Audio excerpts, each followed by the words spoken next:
ኢትዮ ጅቡቲ ባቡር በሎጂስቲክስ ዘርፉ ከፍተኛ ለውጥ ያደረገባቸው ከሚገኙ ፕሮጀክቶች መካከል አሁን የምንገኝበት የእንዶዴ የደረቅ ወደብ ማስፋፊያ ፕሮጀክት ዋነኛው ነው።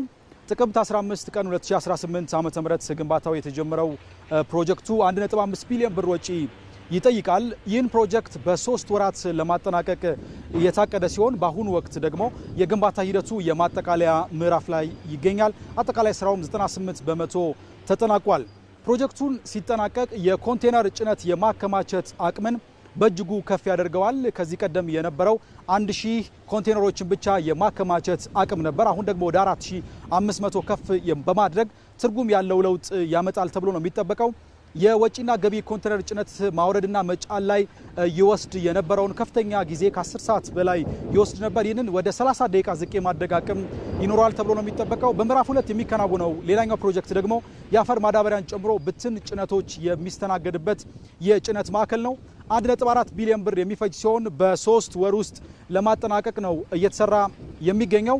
ይህም አፈጻጸሙ 22 በመቶ መድረሱን የሰማነው። ከዚህ በተጨማሪም በ560 ሚሊዮን ብር ወጪ የሚገነባ የባቡር ሀዲድ መስመር በእንዶዴ ደረቅ ወደብ ማስፋፊያ ፕሮጀክት ውስጥ እየተከናወነ ነው የሚገኘው።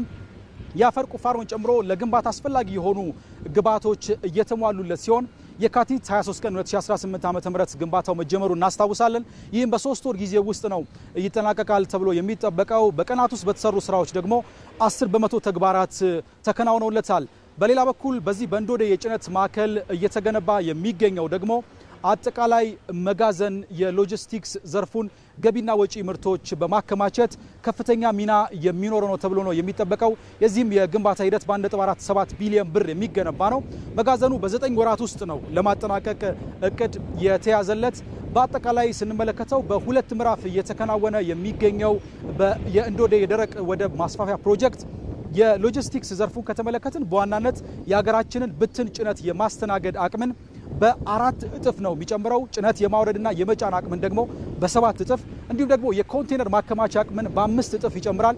መለስተኛና ከፍተኛ ተሽከርካሪዎችን የማስተናገድ አቅምን ደግሞ በ4 እጥፍ ነው የማሳደግ አቅም የሚኖረው። አጠቃላይ በዛሬው በምክትል ጠቅላይ ሚኒስትሩ ጉብኝትም እነዚህ የተጀመሩ ስራዎች ባላቸው ጥራትና ፍጥነት ልክ እንዲሄዱ አቅጣጫ ተሰጥቶበታል። ያሉ መረጃዎች እነዚህ ናቸው። አሸናፊ፣ ስለ መረጃዎቹ እናመሰግናለን። መልካም ጊዜ።